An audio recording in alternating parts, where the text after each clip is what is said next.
Well, the Young Turks, you got to drop it.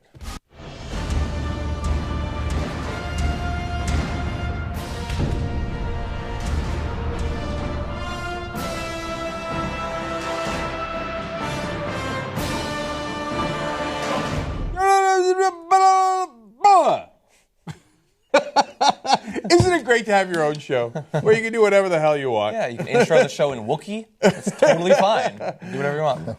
We're home, Chewie. We're home. Okay, so we got a great show ahead for you guys. In a little bit, Richard Eskow is going to join us. He's already here, but he can't talk about Bernie, so we had to sequester him. And then Anna will be here a little bit later, obviously. I'm a little curious. Like, why can't he talk about Bernie? Because he works for him.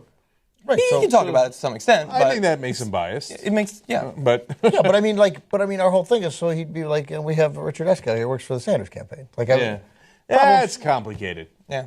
I mean, I got news for you. We're biased every day.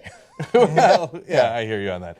So, used to mean Spanish music or Latino music. Oh, yeah. So I don't know. It now kind of means welcome to the Friday show. Okay. Vaguely cucaracha there. All right. Now, look, I'm starting with two things. And then we'll get into the news. And obviously, Bernie Sanders, huge in the news. That's what we're going to do in the first segment. He has been banished, sanctioned. They might kneecap him. I'm not sure just yet. Okay. So don't forget, tomorrow we are doing live debate coverage. And so that obviously is tytnetwork.com/live. If he's even allowed to debate. Pretty sure they're going to let him into the debate. Although they have banned other people from debates before. Larry Lessig. Okay, so tytnetwork.com/live. We're going to start 15 minutes before the debate. We're going to give you some polls, etc. And a special surprise tomorrow night, 7:45 p.m. Eastern. Special surprise for you guys as we do the debate coverage, play-by-play, and then after the debate, obviously, biggest winners, losers, best line, worst line, as we do in every debate. And then I wanted to also tell you guys that we're doing a drive for Wolfpack all December long. New members helping to hire great staff members, warriors that we want to be able to bring on full-time. wolf-pack.com/New Year. wolf-pack.com/New Year. If you feel bad that you can't volunteer, you can't spend your Saturdays or your nights working on Wolfpack, you should feel bad. But that's okay. At least contribute a little bit so we can hire the guys to do that full time. All right, John. Oh, jump right in. Okay, boom. Let's do it.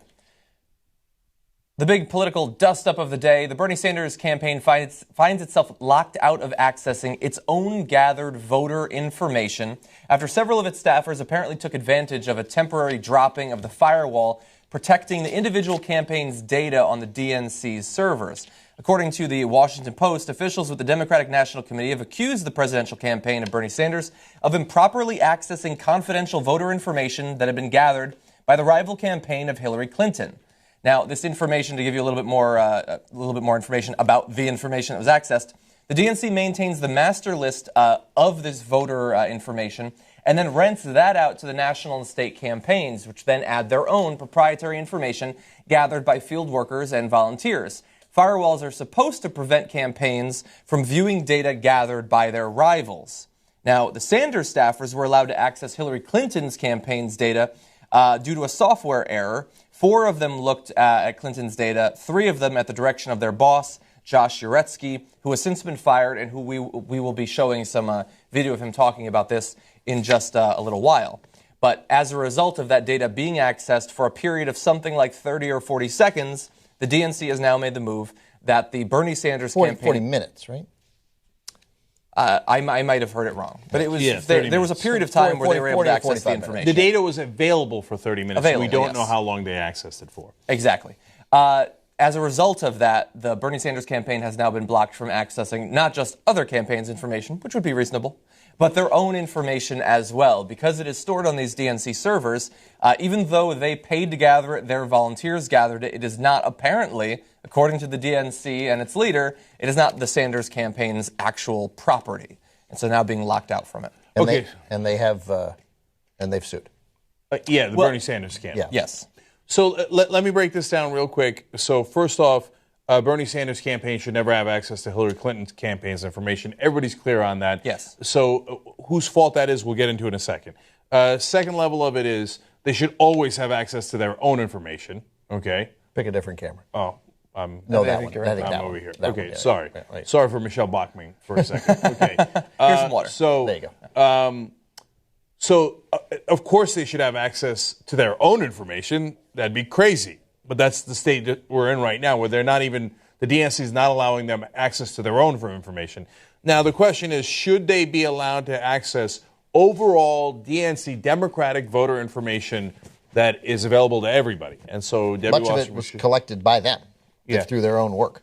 Yeah. And so Debbie Wasserman Schultz, as the head of the DNC now, is saying, no, you cannot access the general information. You also cannot access your own information that was collected on top of that. Yeah. So obviously that's high drama. Now, to me, as to who's at fault here, the staffer who was fired, Oretsky, says, look, we were checking to see if our information was being accessed, and we knew that what we were doing is available to everybody. It's not like we were trying to hide it. If we were trying to hide it, we would have taken more precautions. More precautions to do so. We accessed it in a way that was clear that we were accessing it. So we were just making sure this doesn't happen again, because this happened multiple times. Yeah. It happened back in October again. So the first people who should be punished, of course, is NGPVAN, who's the people who are running this for the private company, and that keep lifting the firewalls when they shouldn't lift the firewalls. That allows each campaign to look at each other's private information. Yeah. So yeah, if I'm the Sanders campaign, if I'm the Hillary Clinton campaign, I'm super pissed at them. If I'm the DNC, I'm thinking about whether I renew that contract. By the way, there's one other wrinkle to this. The top Hillary Clinton super PAC also has a very large contract with NGPVAN. NGPVAN, by the way, I mean, couldn't sound more like the North Korean secret police. That's a good point. Yeah, it's the worst company name ever. Yeah. So I just to be clear on that, the super PAC that is backing Hillary Clinton, I get it. They all have this. Almost all information is on this one database, which is also problematic, right? Yeah. So that's why they're paying to rent it. Not to, it's mainly for fundraising, not for necessarily access to the voters to get out the voters, et cetera, which is what the campaigns want to do. But it sets up conflicts of interest that are problematic. I mean, not only am I worried about their incompetence if they keep lifting the firewall. Look, is it fair to ask, hey, how many times are you going to make that mistake? I think that there's an excellent chance it was a mistake, but you have to wonder if it's not a mistake. So now I'm pretty sure that it's not a mistake that was meant to benefit Bernie Sanders, since he's not paying them as much money. And you're not, of course, even mentioning the only real conflict of interest here, which I'm sure you're about to get to. Yeah, which is that the head of the DNC, Debbie Wasserman Schultz, was campaign co-chair for Hillary Clinton in 2008. It's this conflict of interest so large that it's the elephant in the room. It swallows up everything else. And it doesn't mean that she has to give up that job at this point, but you would say with things like punishing one campaign or another or scheduling debates, we're just going to let somebody else do that. Yeah. And Debbie recuses herself, and then she can continue to be the DNC chair, a job that she could have after the election's over fully. Yeah, she doesn't have to lose the job, but we're going to show you the video of all the relevant and real people quick, by the way, or she could have just demonstrated a fairness that would make people not really question this. Yeah. Or she could have not been so smug, which you're going to see. She's so reveling in this opportunity that's been presented to her.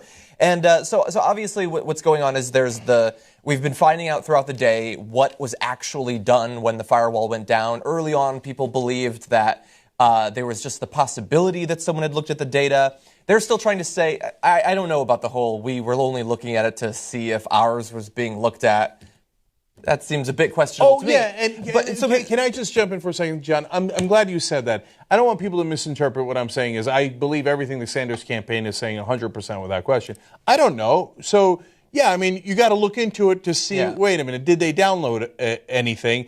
And there is a legitimate dispute as to whether they did. They say, no, we didn't try to download any of Hillary Clinton's information. And then the DNC says, well, we're not so sure about that. So if they've got evidence one way or another on that, of course that's relevant. And the guy got fired. Right away, so indicating that from the Sanders campaign point of view, they're like, okay, even if I'm believing your story, I get it. We want entrepreneurship. We want to see some go get 'em attitude.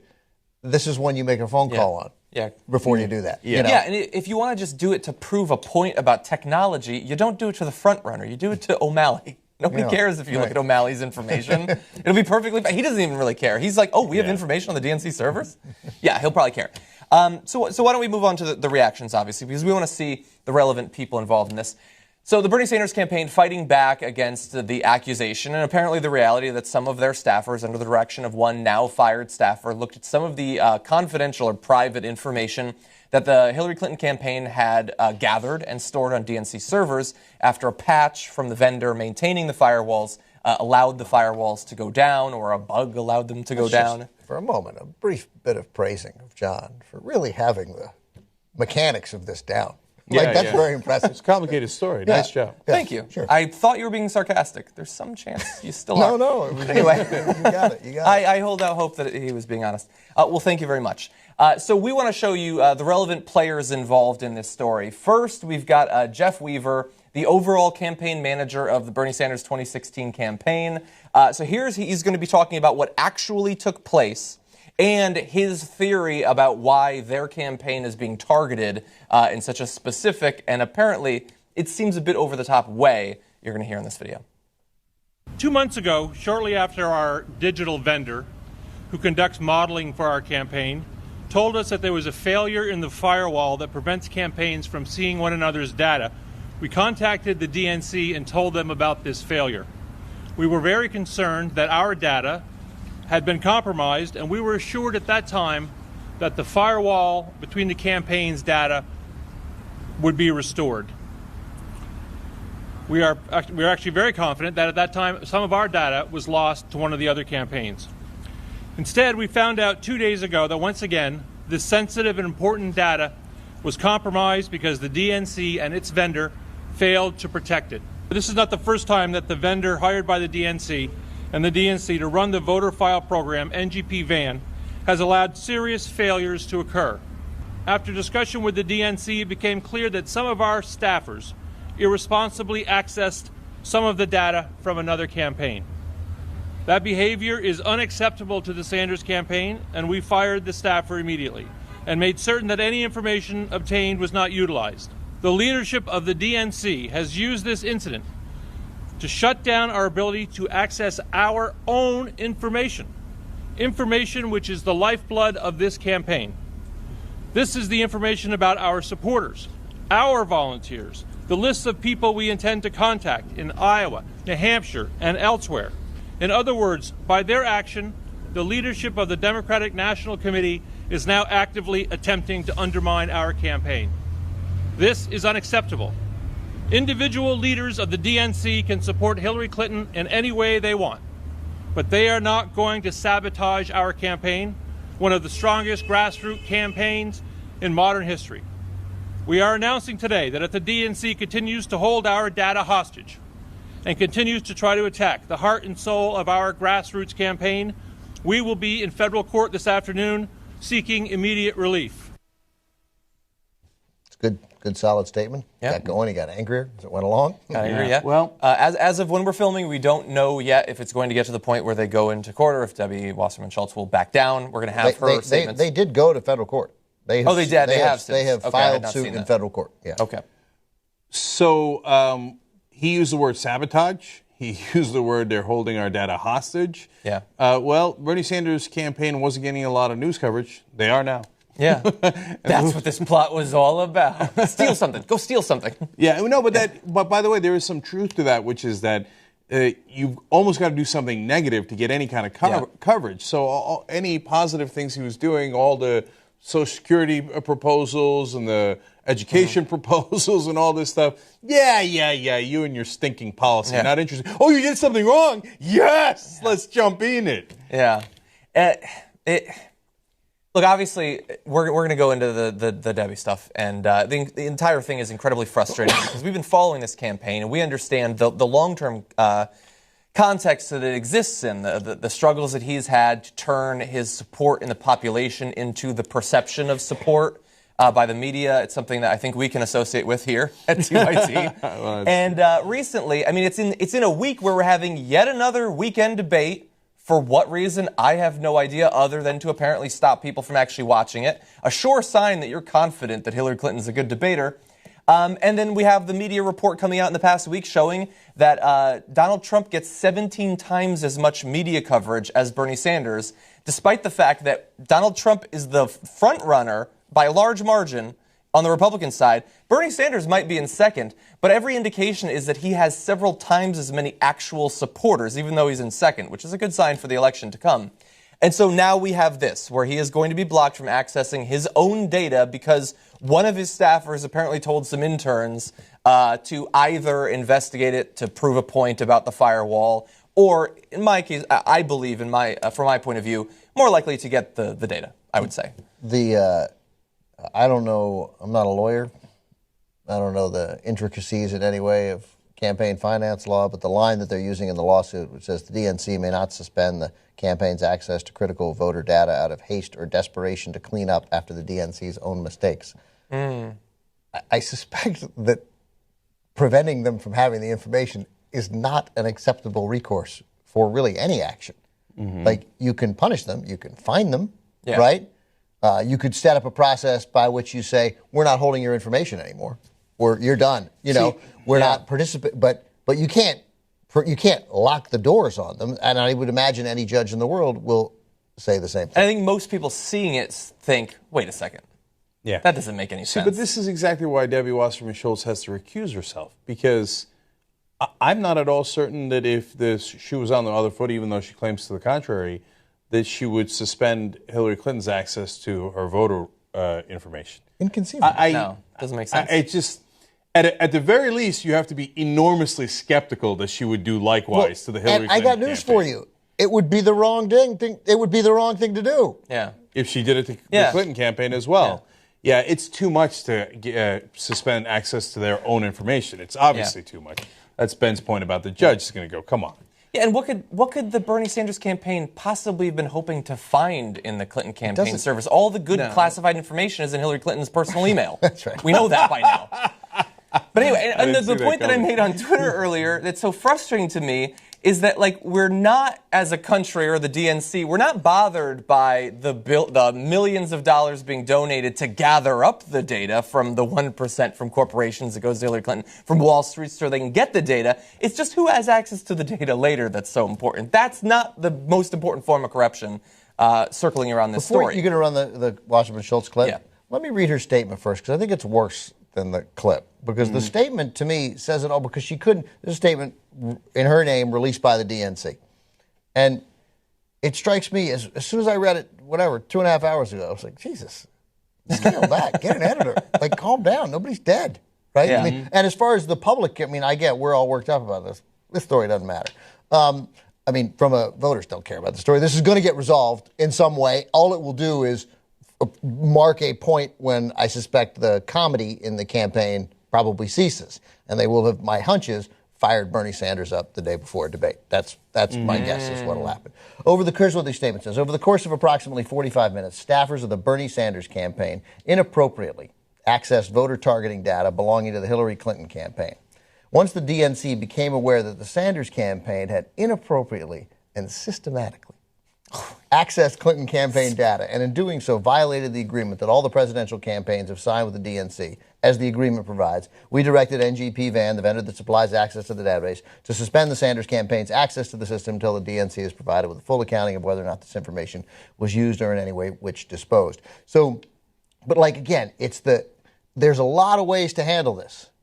A lot of things to say. There's a world of language that is available to you, right? And they decided to make a big deal out of this. I just listened to Quentin Tarantino on Howard Stern today. And he talked about how he was going to show the Hateful Eight at the Cinerama Dome in 70 millimeter. And then Disney strong-armed ArcLight, which owns the Cinerama Dome, by saying, hey, they had a deal to run it. And then essentially Disney went to the ArcLight and go, no, you're going to run our movie the week it comes out, and then that second week too. All through the holidays, you're going to run Star Wars, and you're not going to show the Hateful Eight there. And they said, well, we'd love to, but we have a deal. And they were like, okay, then you're not getting Star Wars at any ArcLight anywhere around the country. So the ArcLight was like, well, sorry, Quentin, we got to do business, and he's not mad at the ArcLight. He's mad at Disney. And it's like this giant overreaction when you should be behaving like you have the #1 movie in the world. The Clinton campaign should be behaving like they're the #1 campaign. Yeah, that's and instead, they're behaving, they're allowing pettiness, which ultimately will only make them look bad, and then might have the undesired effect of having a guy who 2 debates ago said, enough about your email servers. Yeah. And you're asking him to step it up. So now I want to watch this debate where I didn't care before. Yeah. Well, so on Debbie Wasserman Schultz, Ben reads the statement. We're going to show you the video in a second, where she's coming out guns blazing. And it questions her bias here, because if you're neutral, as the head of the DNC is supposed to be neutral in a primary between different Democrats, you'd say, hey, listen, this is really unfortunate, but I have to take some sort of action here. It gives me no joy to do that, and I understand why the Sanders campaign is concerned, especially because some of their data is in there. But we have to take some sort of action, otherwise this can happen again. You would phrase it in that way, not they were inappropriate. Systematic. Okay? And they did it systematically in the time that we allowed them to do it. So what's systematic? Systematic is over and over again. They did it once. When you made the mistake of giving them access to the information. Right. In 1 10-second interval, they did it, then another 10-second interval, then a third 10-second interval. No, that's not systematic. They had some kind of system set up. You're not on his side. It's obvious. Four people, one guy took it, another guy wrote it down. That's a system. Yeah. All right, let's go to video 3 here. Let's go to Debbie Wasserman Schultz, because I think you're going to see it for yourself. There's not an allegation. The Sanders campaign has acknowledged that they inappropriately accessed during a brief window where the vendor that we have for our voter file during a software patch application opened the opportunity accidentally for each of the campaigns to see one another's proprietary data. Did you learn from the vendor, or did you learn from the Sanders campaign about this breach? We learned from the vendor. Tamron, also, I want to be clear, what we're doing is following our memorandum of understanding, our agreement that we have with each presidential campaign. They are prohibited from accessing another campaign's proprietary information, and we have the ability to suspend that campaign's access to the voter file in order to make sure that we can preserve the integrity of the voter file and ensure that there's confidence in it.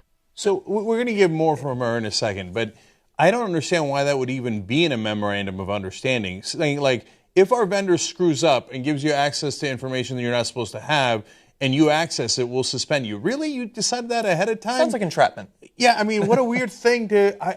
I don't quite believe that that's the correct understanding of that memorandum, because how the hell would you have access unless the vendor made a massive mistake, as they did here? Yeah. When I start a new job, I have a contract with the job where if my pants fall down, nobody gets to look. Standard boilerplate.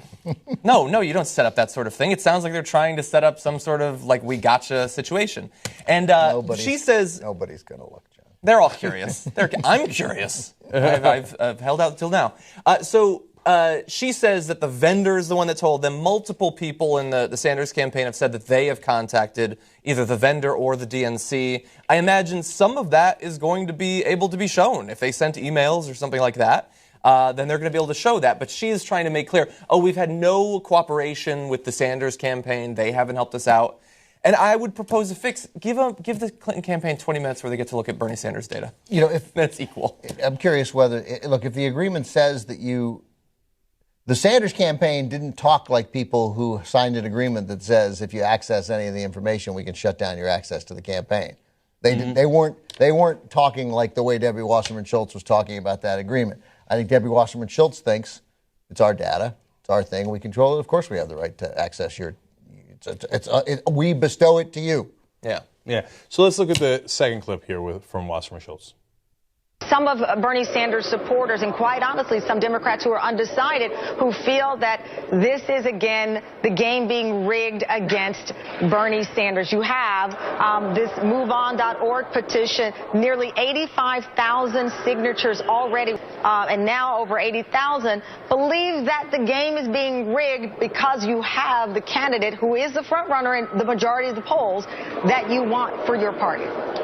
Cameron, I would ask any Sanders supporters or anyone who is, formulating an opinion about the actions that we've taken to put the shoe on the other foot. If it were the Clinton campaign that accessed the proprietary information of the Sanders campaign, you can be darn sure, understandably, that his supporters would expect that we would take the exact same action that we are taking.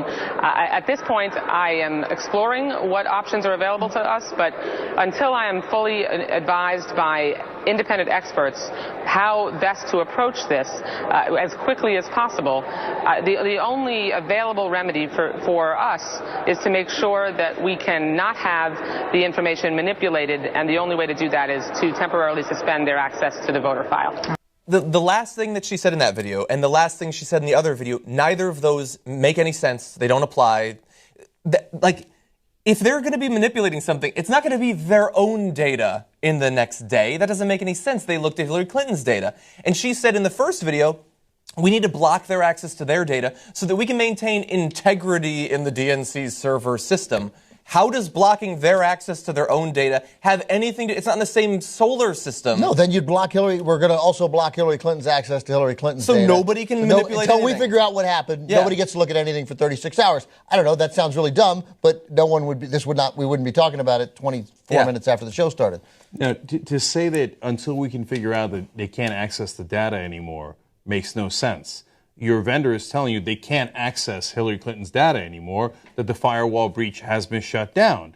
And if you're worried that the firewall breach has not been shut down, then Ben and John are right. You should suspend both campaigns' access to that data, because they can both access their own data, which would be wrong. There's no way she's part not of it wrong. that part of it is just simply not Also, true. and all of a sudden, as she said in the first part, we have the right to suspend their access to the information. Then in the second clip, she's like, I'm investigating with experts what are the things I can do. So she's certain about one thing she can do, but then she has no idea what else she can do. It sounded a little Trump-esque until we figure things out. Yeah, I'm hearing a lot of things. I'm going to have Carl Icahns coming down. He's going to look at this thing. Really smart people. The servers are a mess. Yeah.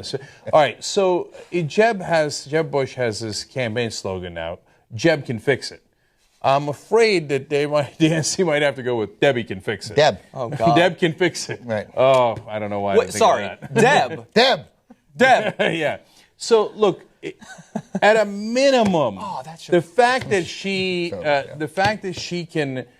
was a campaign co-chair for Hillary Clinton, and she has given an enormous appearance of bias by already, even before the scandal, of packing the debates on Saturday nights.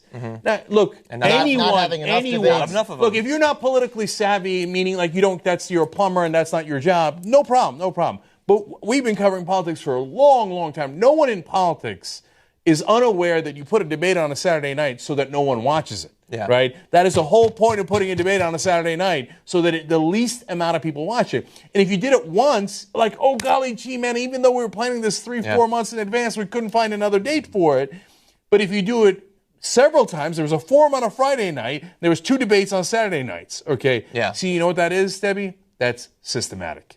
Ooh. Okay, so now you're shut down the most important thing, and this is behind the scenes, and so like people might not get it, but if you don't have access to the voter data, that is devastating for a campaign. Now you do this on top, you got to recuse yourself, because even if it isn't bias, it certainly has the appearance of bias. Yeah. I don't know what her, because we've talked about her a lot over the years in roles separate from this, where she's so clearly, she's so clearly in the bag for Hillary Clinton. It's not even worth debating. Like, it's obvious. It couldn't be more obvious. But like, I wish that some of this same, because what this is a Trumpian, Putin-like, over-the-top response. Yes. To a transgression that needed to have some response that results in a fine, or the DNC sends a monitor to the Sanders campaign for 72 hours to make sure they don't have the DACA, whatever, something, right? There's solutions here. Yeah, a question at the debate, maybe. But where was this type of behavior from Democratic leaders toward Republicans? Like they're just delighted to smackdown. I'd like to see this sort of bullying. They're bullying Bernie Sanders. I would like to see it at other times. Yeah. No, so I'm sorry, John. I got to say, I just interviewed Jill Stein last night. We'll have that up on TYT interviews very soon for you guys. So she's the nominee for the Green Party. She was in 2012, likely to be in 2016. And this is exactly what she talks about. And this is what a lot of progressives are frustrated by. There is a corporatist Democratic Party that it's not like they're incapable of playing dirty tricks or being vicious, etc. But it is always towards progressives. It's not like when it comes to Republicans, let's go have tea, let's play golf, let's drink beers, let's compromise before they even ask for a compromise. But when it comes to progressives, in the immortal words of Rahm Emanuel, you're fucking retarded. That's what he called liberals, okay? That is the view of the Democratic Party for progressives. Now here, again, what appears to be an underhanded trick, and who do they do it to? They never do it to the Republicans. Here they are again doing it to progressives. So you apparently know how to play hardball. Why don't you ever play it with the Republicans? Because maybe you're on the same team, which is, hey, I'm getting tons of money from donors. Who are the donors? Corporations and incredibly wealthy people. Maybe you're both representing the same people. Wow. In fact, oftentimes it is literally the same people giving to the Republican Party and the Democratic Party. I think it's also, I mean, there's some of that. There's no, maybe mostly that, but there's still a tremendous amount of the way, what you said for years and years of Republicans complaining that they had, that the game is rigged, that the media is biased, complaining to the refs. And everybody wants to kick where they can. And there's only one place Democrats, in this sense, the structural Democrats feel comfortable kicking, and it's kicking left. And to all those people and some of our former friends who watch this program and or become aware of it in other ways, and just good, well-meaning people out in the world who would say, oh, well, here's the left complaining about that the establishment left always is compromising and doesn't deal with its rabid or with its passionate followers to the left. It's just like the Republicans who complain about the mainstream Republicans and the Tea Party people say they're ignored. They don't trust Rubio, they don't trust Jeb, and they don't trust Christie. It is not even vaguely the same thing. We've had a country that's moved wildly to the right. The far right of the Republican Party should desperately be ignored. And the left part of the Democratic Party is more necessary than ever, not to do everything they say, but for the love of God to include it so we move toward a more reasonable center, the center that governed successfully, moderately successfully for a lot of years in the century. Final two thoughts on this. One, somewhere at home, Lincoln Chafee is thinking, if I was the contender against Hillary Clinton, I would have never gotten caught in a scandal like this. And two... He was always scandalous. Yeah. Because we're talking about the context. So the multiple fronts on the DNC trying to shut down Bernie Sanders, and the debate one is the one that pisses me off the most. It's not just that they're willing to do fewer debates and weekend debates that no one will watch to protect Hillary Clinton because they don't have any confidence in her ability to articulate positions people agree with. It's not just that. It's that they're willing to let the Republicans gain an advantage, because not only is Trump getting more media coverage than Bernie Sanders, he's getting more than Hillary Clinton, and why wouldn't he? Their debates happen constantly and on the weekdays, so people are seeing it, and then they're talking about it, and that's creating more news. The DNC is saying, we're willing to let months go by where nobody is talking about any of our candidates if it gives her a slightly higher chance of winning. So my final point is that they better be careful, because at some point this backfires. If this goes on long enough, and I don't know how long it's going to go, people's blood is going to start to boil. And they're going to get more motivated to volunteer, to donate, and it might swing people in the middle like, hey, wait, what is going on here? Why does the establishment want to keep down Bernie Sanders so much? Why are they willing to play dirty? Like, Democrats don't like people playing dirty. If Republicans did this, they'd be like, oh, savvy. Way to go, Trump. Right? But Democratic voters aren't like that. If they feel that Bernie Sanders is being treated unfairly, there's a decent chance that Democratic voters then turn towards Bernie Sanders. So at some point, people are going to have it up to here with the DNC. Yeah. So they're playing with fire. Even me, look, I agree more with Bernie Sanders.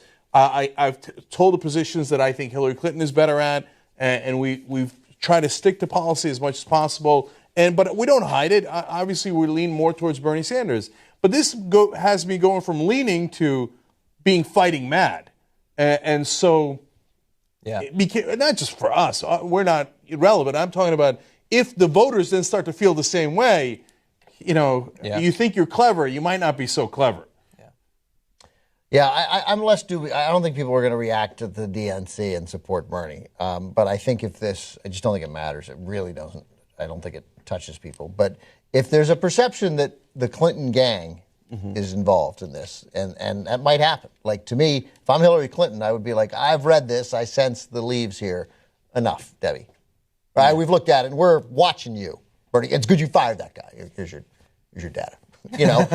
That's what I do, and I wouldn't want her to have to waste time. You want to waste time with this debate? I mean, there may be one or two questions about it, but if it's still being litigated and the Sanders campaign is still not looking at the data, they're going to talk about it a ton. Because nobody looks at Bernie Sanders and thinks that guy's cheating. Yeah. But everyone looks at Hillary Clinton and says, I know she cheats. I'm going to vote for her anyway. I wish she would cheat less. But that's a huge political break there. Yeah. Because we don't trust her. And she can't, her best bet is to embrace the Darth Vader-like qualities that she has. But the other guy is frickin' Obi-Wan Kenobi. I can't believe I'm doing this. Wow. I'm tingling right now. Bernie is a Jedi! I was going to say, every minute that Hillary Clinton is being forced to talk about this at the debate tomorrow is a minute where she is not answering a question about the issues people care about and unnecessarily ramming references to 9/11 into them. All right, we have got to take a break. Okay, we've got a lot more stories for you guys, and Richard Eskow will be joining us, and we'll give you some of the stories. Unfortunately, here comes Trump again, because he's going to say something else that is unbelievable. Will any of this ever damage the guy? Well, we'll see when we come back.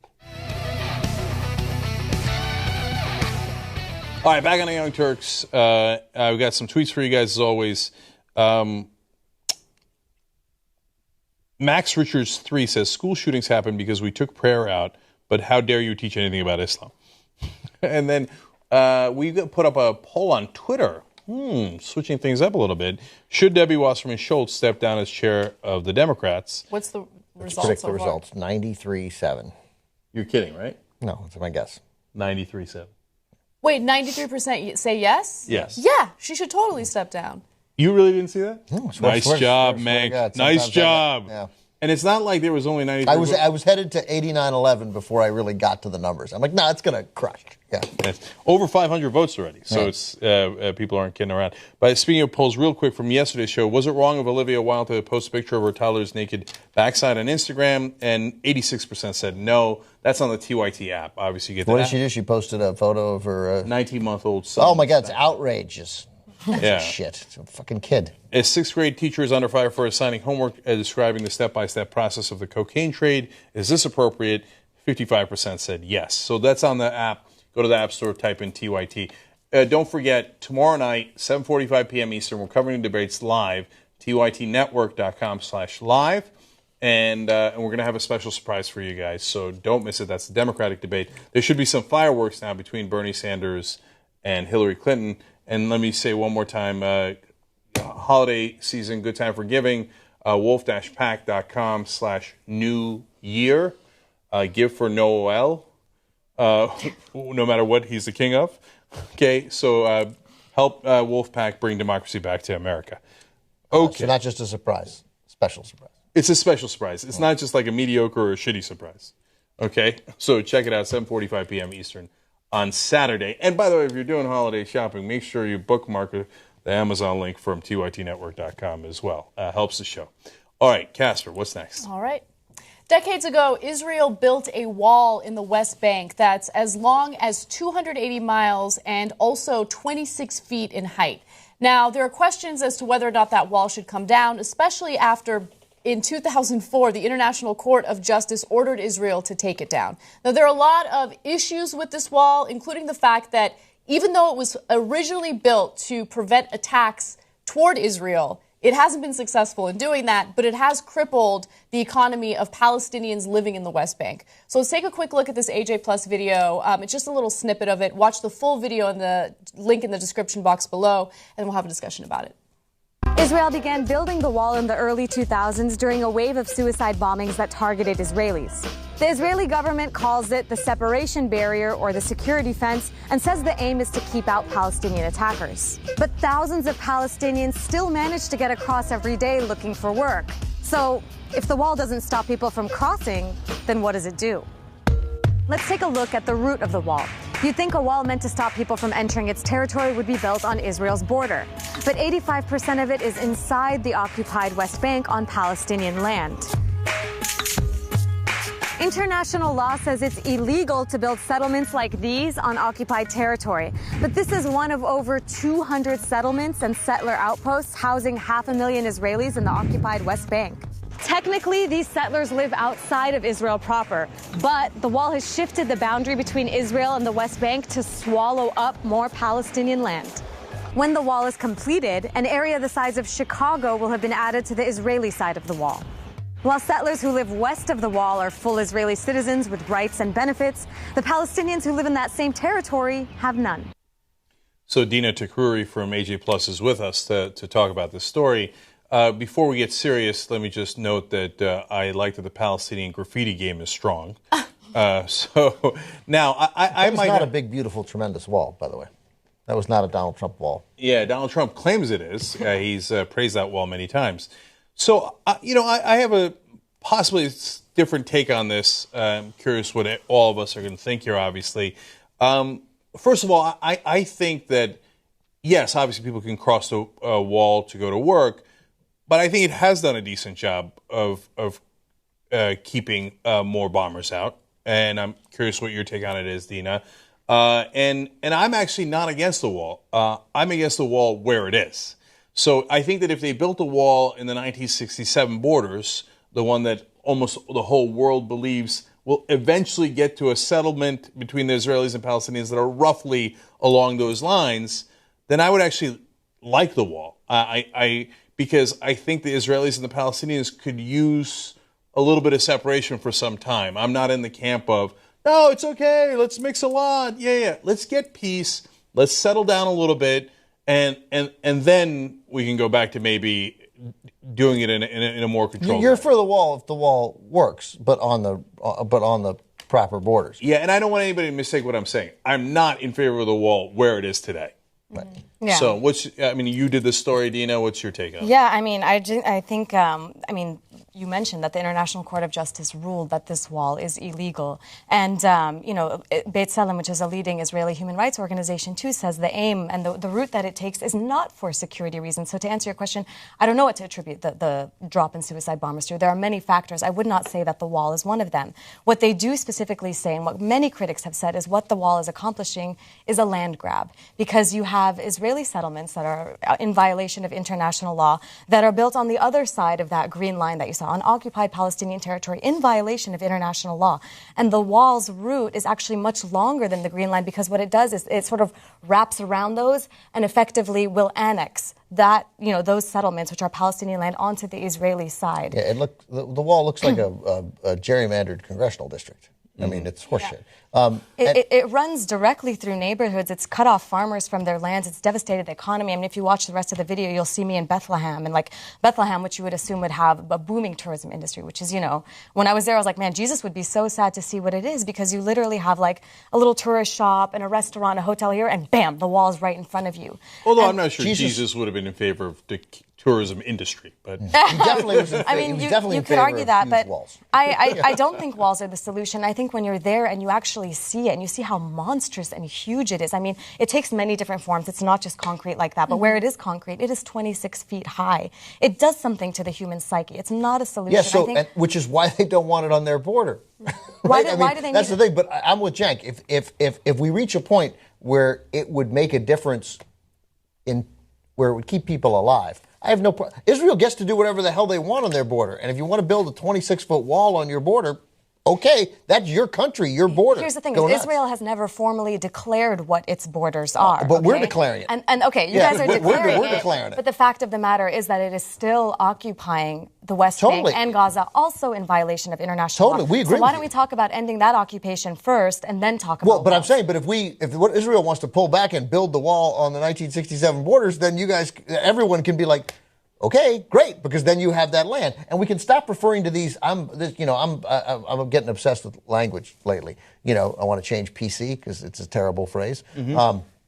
Those are not settlements; those are subdivisions.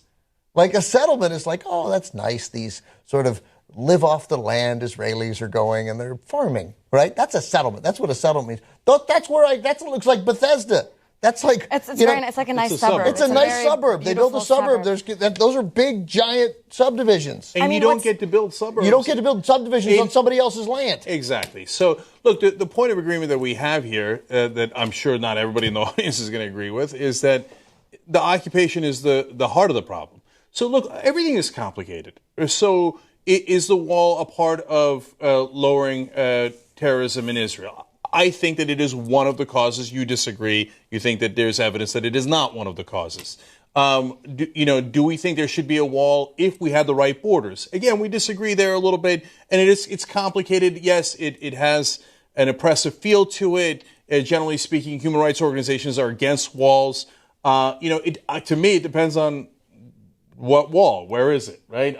In America, I don't want a wall on the Mexican border. I don't want it on the Canadian border. But on the other hand, we don't have the same issues that the Israelis and the Palestinians do. I've mentioned this in the past. I'm sure I'll take heat for this too. I think the wall that separates the Turks and the Greeks on the Cypriot side is a pretty good wall. They haven't had any violence in 50 years. So now you could disagree as to what the Turks did initially in Cyprus, but there's no violence, and there was, before the wall, there was tremendous violence between the Greeks and the Turks. So it depends. But I think the one part we all agree on is, can we end the occupation already? It's like the drug war. It's like the Cuban embargo. How long can you go and not realize that it's a mistake? I mean, what I will say is this, is like, we went all over the West Bank to film this piece, and it is so difficult to move around there because of the occupation, because you're encountering checkpoints, you're encountering road closures. When we were there was when this the recent unrest was happening. This was about a month ago, so there would be frequent clashes. You have to reroute. I saw more than ever, and this is not my first visit to Palestine or Israel, I saw more than ever that the military occupation that's been in place since 1967 is so entrenched. And this wall is really, really facilitating that. I mean, you have Israelis and you have Palestinians that are living in the same land, and there's two separate systems that are governing them. Palestinians are under the military system. That means they go to military courts. That means that there's arrests without charge or trial sometimes. And the Israelis, including the settlers that live on occupied Palestinian territories, are full Israeli citizens, like we mentioned in that piece. So look, there is to me the most important point that doesn't get made enough in the mainstream media is there's such a thing as state violence, and we ignore it. We pretend it doesn't happen. So when you put people in open-air prisons, as the Gaza Strip is, and to some degree the West Bank is, and you build a wall around them like they're in a prison, and then you say you don't get to control that territory, well, we control it. You can't control your own borders. You can't, you don't have sovereignty over your own citizens. And if you're going to go anywhere, you're going to go through my checkpoints, and I'm going to need to see your papers, and I'm going to degrade you in every way possible through this occupation. And then, and then on top of that, every once in a while come in, arrest people without any due process, et cetera. And if you resist, well, I'm either going to arrest you or I'm going to shoot you. Well, that's state violence. That's if a non-state actor arrests someone, that would be called a kidnapping. So if we arrest someone inside the United States, that's an arrest. If we arrest someone that's German, that's a kidnapping. And by the way, we did that as well during the Bush years. We just go grab people from other countries. The CIA would. And you know what that was? Wildly illegal.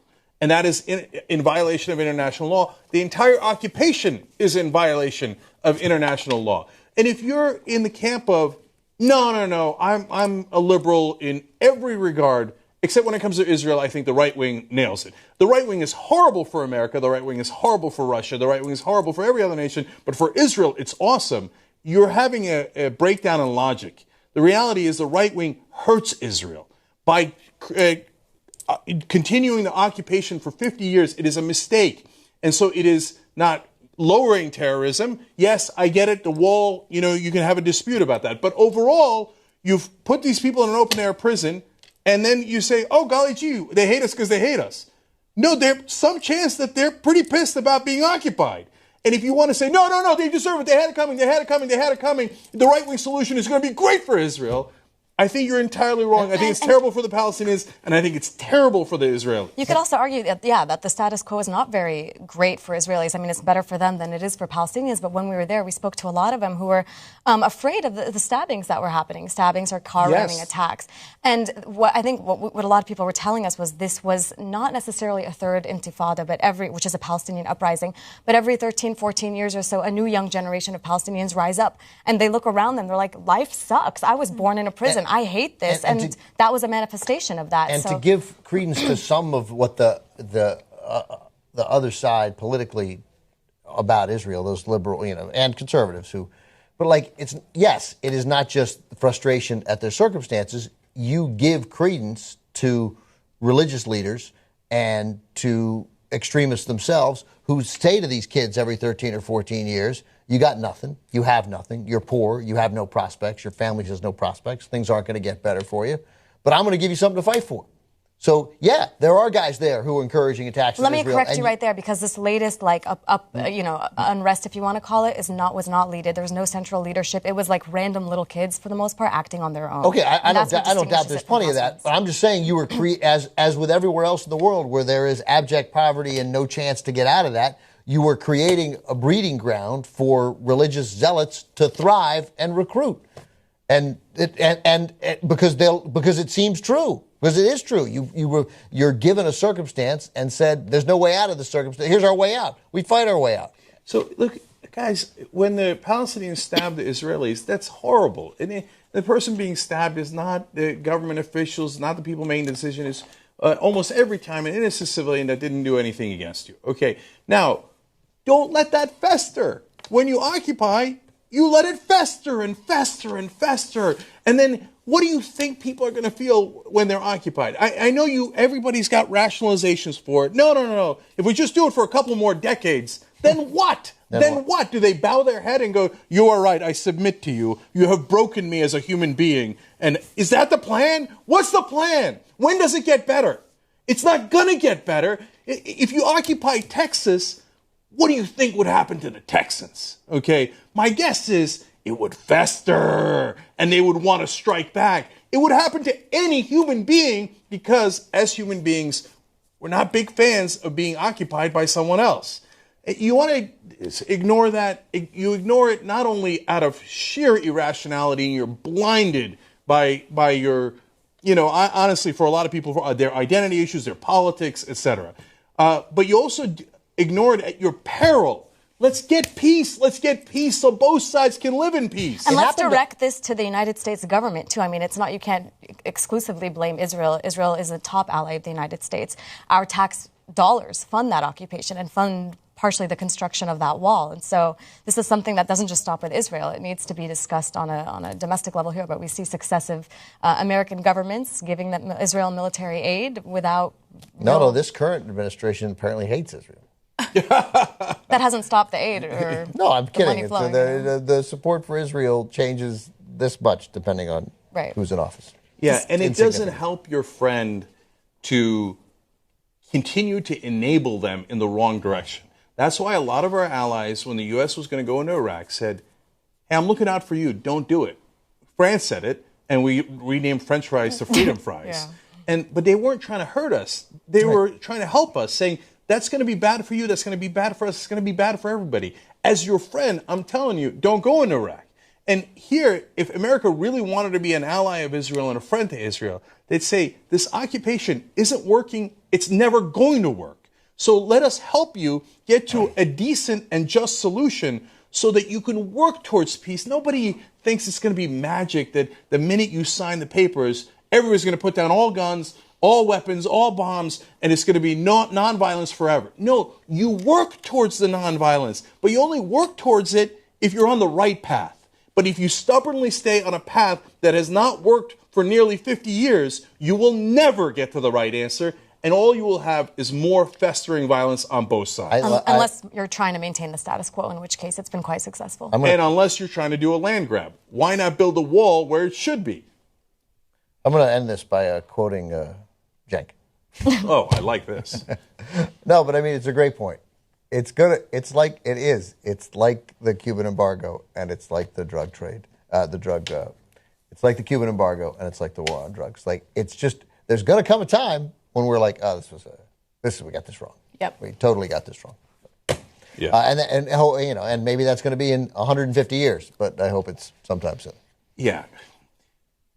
Let's leave well enough alone and just leave it. But there's so much more that could be said. But if you think, oh, no, I'm pro-Israel, this is not a pro-Israel position. Did that wall have a big, beautiful door? Okay. All right. Let's continue. Sam's Club CEO Rosalind Brewer is facing criticisms of being racist because she calls for more diversity in her partnerships.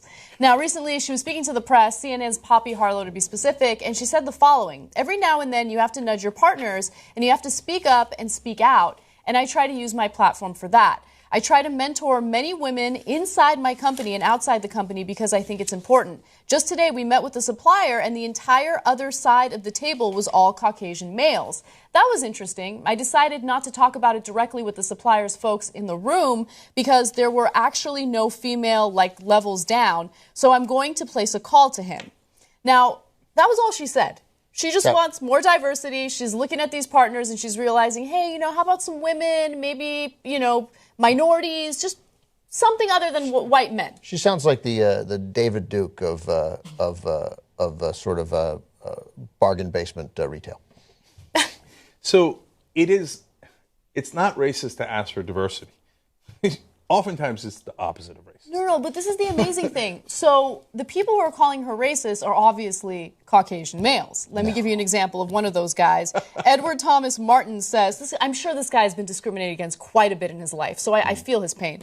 He says, as a white male, I'm deeply offended by the CEO of Sam's Club's clearly racist attitudes toward white males. My family and I will be shopping at Costco. Thank you. By the way, Sam's Club is part of Walmart, which is deeply Republican. Costco's CEO is wonderfully progressive. So right. So here's what Costco worries about: diversity. Yeah, that's exactly right. Yeah. So, look, if she had said, I'm not hiring white males, then you'd have a point, right? That would be deeply problematic, and as progressives would be against that. But she didn't say that. She's saying, hey, if the entire other side is nothing but Caucasian males, I am concerned about whether they are keeping an open mind towards others that might be applying at that company. Mm-hmm. So since I'm doing business with them, well, that is relevant to me, right? And also, so it's not like she's saying you must only hire black people, which, by the way, I don't think she mentioned black people at all, mainly concerned about women in this case. Mm-hmm. You should only hire women. She didn't put a quota. She didn't put any demands. She just said, hey, was there no qualified women, 50% of the country, that you could have hired? I just want to bring it up as an issue behind the scenes, not publicly, not to embarrass you, right? I don't even think she's saying that. She's not even saying you should. She's just saying we need to be. It's 2015, and we ought to be doing things to encourage getting women in the pipeline, so that at some point they're in executive positions. That's it. Like, we ought to open up our hiring base so that we have a broader selection of smart people to hire from. It's good business. It's nothing but good business, and it makes the country better. By the way, good for what's this? Doug McMillon, the CEO of Walmart. I didn't know that Sam's Club had a black female president. I'm stunned, actually. No, good for them. I mean, presumably she does a good job. That's why they hired her. Yeah. But I just wonder if some of these guys are this pissed off by what she said, then what would they actually be like if they had to live the experience of a woman or a woman of color in real life? No, it's incredible because these are the people who have been in charge, in power since the beginning of time. And they act like they're the victims because someone's calling for more women in a company. I mean, think about that. Like, you haven't had to deal with much discrimination or any discrimination as a white male, right? Not only are you the desired race in this country, you're also the desired gender in this country. You haven't had to deal with anything. So for you to hear these comments, and get all offended by it, I mean, I hate this phrase because I don't know, it just rubs me the wrong way every time I hear it. I think it's too, in your face, but it's true. Check your privilege, right? Check your freaking privilege.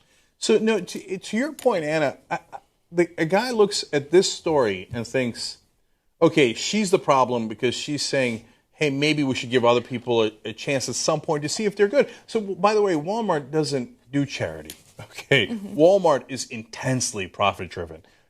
Likely they hired her because they thought she'd bring in more profit, right? So now she's saying, look, maybe, I think that it's possible to be incredibly profitable while hiring, also being open to hiring all sorts of different people.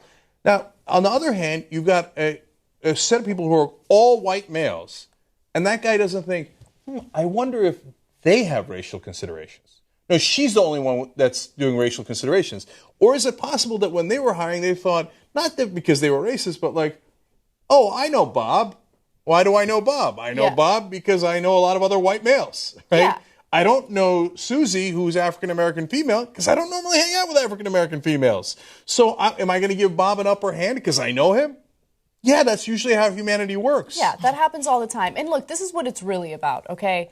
This guy doesn't feel discriminated against. What I think this guy is upset about, I don't know anything about his personal life. I don't know if he's working. I don't know if he's looking for a job. I have no idea. However, I see a lot of people turned off to the idea of more women in the workplace because they're intimidated. They're worried that they're going to lose their jobs, or they're worried that they're going to have to compete with women.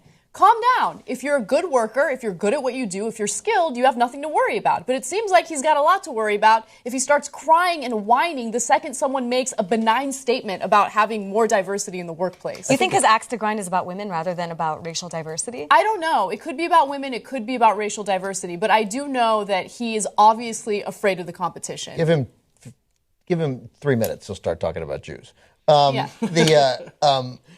they. Yeah, if he thinks women and blacks have been successful in totally. the world, look at my David Duke interview on TYT interviews. Get a sense of how those people think. I think it's more of. I don't think you're wrong, but I think it's really. I say this all the time, but so forgive me. But I think it's more visceral. I just think it's a sense. These stories come up, and they feel like things are slipping away. The country I knew, what I could control, and I am losing my grip on it. And now, for crying out loud, at Walmart or Sam's Club, they got a black woman. They want more black women. Jesus. This isn't what it used to be. I'm just, it doesn't mean anything. He could probably handle himself around women. It's fine. But he doesn't, but there's a sense of loss. And the Republicans consistently tap into that reminder of, hey, man, we're going to take things back to the way they were, where you were comfortable, where you were in charge. They can't. Literally, that cannot be done. But it's visceral, and Edward Thomas Martins feels it, and so do whoever else objected to this. Hopefully it wasn't that many people. It was just it's one of those things where 500 people on the internet make it seem like there's some giant movement, when what she said was wonderful. Yeah. And I presume, by the way, she was also asked about it. Yeah, that's right. She's responding to a question. Yes. And so, last thing is, I think Ben's absolutely right about the visceral reaction. That's why they say things like, I want my country back. My country back, that's right. Well, I want my country back means back when I got all the jobs. Right. When I didn't have to compete. That's a combination of what we're both saying. No, absolutely. And you know what? I'm glad that these guys are a dying breed. They are, right? They're old as fuck. And you know what? Good. Like, they're the Fox News watching audience. They're in their 70s. They're bitter. They hate the diversity. They love the days when they can control women. They love the days when reproductive rights didn't exist. And you know what? You're gone soon. And I'm happy about that. Okay, well, that was a little over the top. Yeah. I will say this, though, in the Times at AJ Plus, where we have brought up the topic of white privilege. And one time, like about a year ago or something, I went around the streets and asked people, what is white privilege to you? That pissed off a lot of white people, young and old. So I think there's something about making people recognize their privilege or think twice about it. That just hits a nerve with some people. Because they don't think they're privileged, because they're in a bad spot. So they're like, what the hell are you talking about white privilege, man? I'm having trouble getting a job, right? Yeah. But what they don't understand is, implicit in that assumption is, I used to get the jobs. But also, and you had a hard time getting jobs. I didn't have a hard time getting jobs. And so I'm now pissed about it. But what you don't realize that other people had almost an impossible job getting jobs at some points, right? So it's evened out, and we're all screwed. So it doesn't mean that you're overwhelmingly powerful. It means that, hey, empathize a little bit with the pain that everybody feels. The people that are going to be tough to reach here are not the 78. They're gone. Those guys are. Yeah. But like you can reach guys like me, who I've worked very hard, and I worked hard to get my jobs. And so, as an instinct in me, sometimes, or had been maybe when I hear some of these stories, to think, what are you talking about? I'm not racist. I'm a feminist. And then you realize, well, I guess it was easier for me than for many other people. I still worked hard, but it was easier. Yeah. I mean, we all have some path to fill, and it's just a question of how many hurdles you have to get over. And I had to get over fewer, right? So, and we don't know this guy, but he might be 35 and he may have a ton of hurdles, right? He may have come from poverty. He may be poorly educated. And so he may be thinking, what are you talking about? I haven't gotten anything. I am not because there are plenty of white people who are not beneficiaries of white privilege, not in a meaningful way. Sure, they never fear going into a restaurant that they're the only person and people are watching them and singling them out, and that counts for something. But for the most part, they've gotten nothing, certainly nothing economic out of it. And so they feel like, this is bullshit. This is total bullshit. And getting them to recognize what that term means, because that term is a turnoff to those guys, and I totally get why it would be a turnoff. And it's because they don't understand what the term is. They think that the term belittles or minimizes the obstacles that they've had to go through in life. We've all gone through obstacles. We've all had a tough time. We've all had to go through hurdles to get to where we are today. There's no question about that. White privilege simply means that you get the benefit of the doubt. That's the easiest way to understand it, right? If you're in a bind, you get the benefit of the doubt, okay? If you're driving through Beverly Hills and a cop sees you driving a BMW and you're a white person, you get the benefit of the doubt. They see a black person driving that BMW, maybe not so much, right? That's what it means. It means that people will look at you and they'll think that person's probably innocent. Right? That's the obstacle. That's a huge mistake. Yeah. Well, the reason why they get so angry at white privilege is because it's invisible. It's to them. They can't see it. So it's not like somebody comes up and every once in a while hands them $1,000, right? Or hands them a job or hands them a ticket to a country club. So they don't know that it doesn't exist for other people. So since they don't get pulled over, they don't know that the other guys are getting pulled over. Since they don't see it, they don't believe it. I don't think it's a helpful term in terms of moving the movement, for lack of a better word, forward. What would you call it? I don't know. I like the privilege part of it. The white part turns people off who you could win over.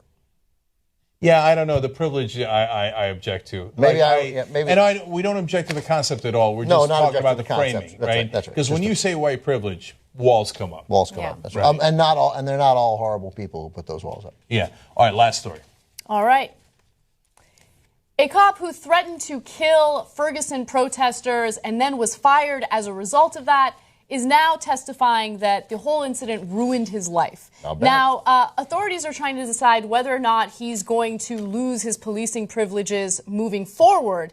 And during this case, of course, he and his lawyer testified that he didn't mean to do anything wrong. He just felt threatened by the protesters. Originally, he said that he spotted one protester, a black protester with a handgun, and he was pointing his rifle at that individual. And then later on, he changed his testimony and said, no, I just saw them all charging at me, so I was worried, and that's why I was holding my gun. Now, the video that went viral and the video that put him in question is the one that we're about to show you. Take a quick look at that, and I'll tell you exactly what his testimony was. Put your gun down.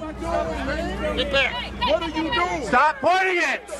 Put your fucking gun down! Hungry? Good job, Sergeant! Stand down! Good job, Sergeant! Put that gun away! What's his name? Put that gun away! I want it! Hey, put that gun away! Sergeant!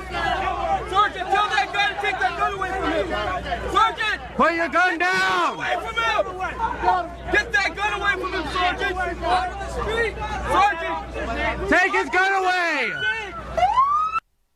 All right, so that was a former police lieutenant by the name of Ray Albers. He did not work for the Ferguson Police Department. He worked for a department nearby. And, of course, local authorities and authorities nearby were called in to kind of deal with the protests. And, obviously, he went overboard. So his lawyer is saying, hey, you know what? This is a perfect example of taking one person and trying to make an example out of him. There's videos of other police officials doing the same thing, and this is the only cop who faced any consequences for what he did. I don't think that that's a good defense. You shouldn't be pointing your gun at random protesters because you don't like their message. Yeah, my mom told me that was not a good defense when I was 7. But, Mommy, all the other kids were doing it. Right? So, no. And second of all, not all the cops pointed a gun directly at people's head and said, quote, I will fucking kill you. How about that? I like the idea that in the aftermath of the Rodney King riots, the black guys who pulled Reginald Denny out of the car in a horrible video when they're kicking him. And stuff, if that had been their defense. Everybody was kicking white guys. Yeah, everybody was stomping on white guys. What are you talking about? Why are you coming after me? What are you singling me out for? Yeah, what are you singling me out for? I'm not sure a jury would Not sure a jury would go for that argument. I mean, I don't have much sympathy for this guy. If your job is to protect and serve, you protect and serve. You don't aim rifles at people. But it is a little bit strange that this guy's going to potentially face a punishment, but Officer Wilson, who actually killed Mike Brown, got off scot-free. But, you know, earlier this year, the Justice Department had a report, and they went to Ferguson. I know you're saying he's not part of the Ferguson police force, but they found that police force routinely used excessive force against African-American residents. And one of the things they also found is, like, apparently the officers there don't even know the basis for which you can actually arrest a person. Like, you need probable cause. And they were, like, running around arresting people without probable cause even. There are a lot of small municipalities in this country that you know, the standard you have to get past to get hired to be much anything, but certainly a police officer is not what it is in places where, you know, even like Los Angeles, where it is for whatever it is, whether it works in weeding out the right kind of people, it's rigorous. It's not, we learned in Ferguson. Because a lot of cops get fired in places and they just go get hired somewhere else, which is this guy is fighting for the right, I presume, among other things, to get hired somewhere else. His defense, I like that you mentioned, was that, you know, first that he makes up that it was a black guy with a gun. I like that he has to say a black guy with a gun. And then he's like, the whole mob was running to me. Those other cops who didn't have their guns drawn and were like, Larry, you know, somehow they weren't quite as threatened by the mob. Which is why he probably changed his story. Right, but I mean, it's a terrible story. That guy was like, dude, because here's what you're going to do if I don't put my hand on your gun, I get the feeling in 8 seconds, you'll shoot somebody. Right. You'll pull that trigger. I mean, thank God, you know. I mean, I want to praise him because he didn't. But, you know, anyway, so he got fired from whatever town he was in, but he wants to. Yeah, so he's been fired, and he's hoping that he can continue being a police officer, possibly somewhere else. But it doesn't seem likely that that's going to happen. A lot of people. Yeah, a lot of people would. Exactly. So I want to give credit to the good cop there, John Wall of the St. Louis County Police Department, who put the weapon down, said the officers shouldn't raise their rifles unless they intend to shoot. He said, look, were we all a little fearful that night? Yes. I mean, there was an unruly crowd, but that's my job as a cop to be in that. Right? And so if you're in any way sympathetic to Albers, I don't know why you are, but you should really question the fact that he's clearly lying several times, and you can tell he's lying. He said, I never pointed my rifle at anyone. It appears not only that you did, everybody that's looked at the tape says you did, the witnesses on the scene say you did, and your fellow cops say you did. I mean, it's... And then you said, he said at one point, I did point my rifle at a black man that I thought might have a weapon. Right, but then later he changed the story to, no, I was just waving it around generally. Hey, you're not allowed to wave it around generally. No, you're not. That's not a defense either. Also, like, you don't have to be. No one should be. There is no reason to be sympathetic with it. You can be sympathetic to what Officer Wall said. He was nervous. Yeah, he was tense. He was scared. That's okay. And the fact that he brought his gun up and didn't fire it gave us an indication. Okay, you're not. I don't know that he's the worst guy in the world. He might not be. He didn't pull the trigger. But you shouldn't be a cop. Yeah. That's it. It's just you shouldn't be a cop. You're not going to jail. You just shouldn't be a cop. Yeah.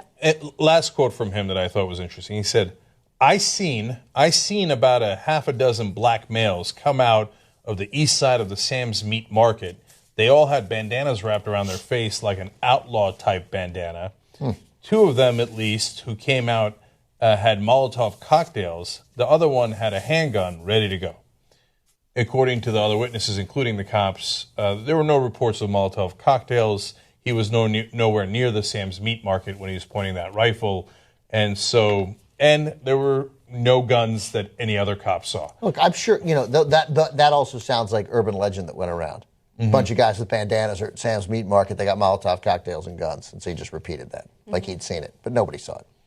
Please, don't point your weapons at people. We just did a story last week. A drunk driver gets in an accident. The cop instinctively takes out his gun and points it at him. And then he shot and paralyzed him. Now, we don't know if he shot on purpose because cops are afraid for their lives at all points for understandable and completely non-understandable reasons, or if it was an accident. But that's why you don't point a weapon at somebody's head, because it could go off. And another problem is that if the officer does fear for their life and shoots, the law sides with them. Yeah, that's why we see so many no indictments and lack of charges or officers in prison when they are actually shooting. Yeah, and oftentimes African American men. Yeah, you know, and it would have been nice if Darren Wilson had stood trial, but he wasn't going to get convicted even if he had. And in the way the law is written and the way that things are, and based on what the evidence that we had, But, I mean, it would have been nice to go to trial, and maybe it would have pled to something small. Convictions. I did an 18-minute video having read all the witnesses and the Justice Department report on it. That was a very hazy case, and Michael Brown did plenty of things wrong. Nothing wrong that should have led to his execution. But Wilson seemed to have fired at him when Brown was running away. That was the sense I got from, yes, conflicting witness testimony, and yes, most of the bullets entered him when he had turned around. But there were bullets that seemed to have entered him from behind in his arm, because no one disputes that he was running away and then turned around at some point. Why did he turn around? It appears he turned around when he got shot from the back. So, yes, it would have been very hard to prove. Yes, Officer Wilson probably would have gotten off. But don't think that he didn't do anything wrong. No. There was a lot of actions there that night that led to the death of Michael Brown when he didn't have to die. And if we had... And there were no consequences for that. And there are other countries, almost every other country, every other civilized country, I hate that expression, but Western countries, that have where the standard is just different.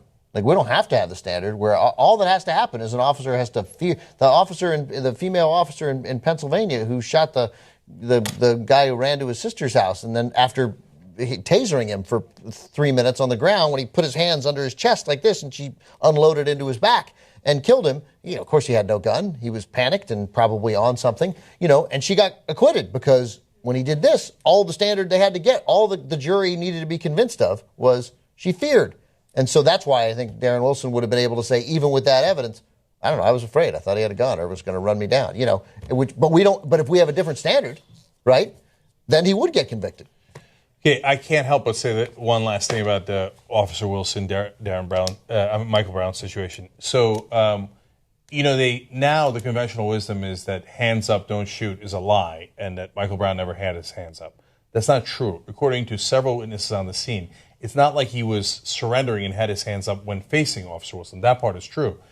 He put his hands up when his back was to Officer Wilson, according to some witnesses, to see where he'd been shot, which was in his arm when he was running away. So, yeah, he did have his hands up for a different reason, but for a very good reason. So keep that in mind. All right. Thank you, everybody. Dena Takruri, check her out on AJ Plus. Thank you so much for joining us. We really appreciate it. Have a great weekend. Well, the holidays haven't quite started, but they are going to start here in a minute. We got a holiday. I think this is the first weekend of the holidays. We're allowed to celebrate. We're allowed to go to the eggnog right now. I mean, catching a flight down here, it definitely felt like that. I'll tell you that. Los Angeles. Here's where no one is in Los Angeles today. Home. They are out. They are driving around. They are in their cars. They are shopping. They are doing nasty, dumb stuff. I don't care for it. But here's what's happening next week from a work point of view in the United States of America. Not a goddamn thing. Yeah. With one notable exception, we'll be here. Yeah, you'll be here, but there won't be a bunch of people here, and the shows will be shitty. Like, no good work is getting done. We're going to be here. The shows are going to be fantastic. So you say. By the way, if you want to, one of the post games we'll put up is Ben and I talking about our 10-year anniversary of the Young Turks. So, members, we shot that for you guys. We want to make sure that you see it. So, tytnetwork.com/join to become a member. 10-year anniversary of the live stream, not just the show. Of the live stream. That's right. Happy anniversary. Years old. Thank you. Thank you. All right, here we go. Bye-bye.